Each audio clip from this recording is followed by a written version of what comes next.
ಈ ಒಂದು ಪ್ರಸ್ತುತ ವರ್ಷದಲ್ಲಿ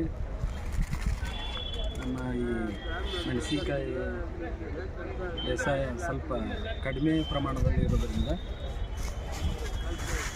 ಅಂದರೆ ಹೋದ ವರ್ಷ ಆ ಕಡೆ ಮುಂದಿನ ವರ್ಷ ಸ್ವಲ್ಪ ರೇಟ್ ಡೌನ್ ಆಗಿರೋದಕ್ಕೆ ಸ್ವಲ್ಪ ಶೋವಿಂಗ್ ಕಡಿಮೆ ಇದೆ, ಏರಿಯಾ ಸ್ವಲ್ಪ ಕಡಿಮೆ ಇದೆ, ಸ್ವಲ್ಪ ಭಾಳ ಕಡಿಮೆ ಇರೋದ್ರಿಂದ ಈ ವರ್ಷ ಬಂಗಾರದಂಥ ಬೆಲೆ ಇತ್ತು ಮೆಣಸಿನಕಾಯಿಗೆ. ಸುಮಾರು ಒಳ್ಳೆ ಮಾಲ್ 45ರಿಂದ 55 ಸಾವಿರ ರೂಪಾಯಿನೂ ಐತಿ. 45 ಸಾವಿರದಿಂದ 55 ಸಾವಿರ ಈ ವರ್ಷ ಒಳ್ಳೆಯ ರೈತಗೆ ಅನುಕೂಲ ರೇಟ್ ಐತಿ ಈ ವರ್ಷ. ಮುಂದೆ ಇಷ್ಟೇ ನಮ್ಮ ಇದರ ಪ್ರಕಾರ ಅಂದರೆ ಒಂದು ಫೆಬ್ರವರಿ 15-16 ಮೇಲೆ ಸ್ವಲ್ಪ 1 ಲಕ್ಷ 1,25,000 ಸಾವಿರ ಒಂದು 2 ಮಾರ್ಕೆಟ್ 3 ಮಾರ್ಕೆಟ್ ಆಗ್ಬೋದು. ಬಟ್ ರೇಟ್ಸ್ ಏನಂತ ವೇರಿಯೇಷನ್ ಏನಿಲ್ಲ, ರೇಟ್ಸ್ನಲ್ಲಿ ಸೇಮ್ ರೇಟ್ ಇರ್ತೈತಿ. ರೇಟ್ ಅಂತ ಹೆಚ್ಚು ಕಮ್ಮಿ ಆಗಲ್ಲ, 1,000-2,000 ಅಷ್ಟೇ ಹೆಚ್ಚು ಕಮ್ಮಿ.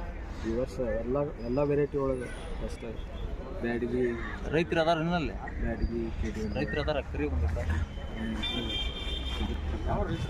ಬರ್ರಿ.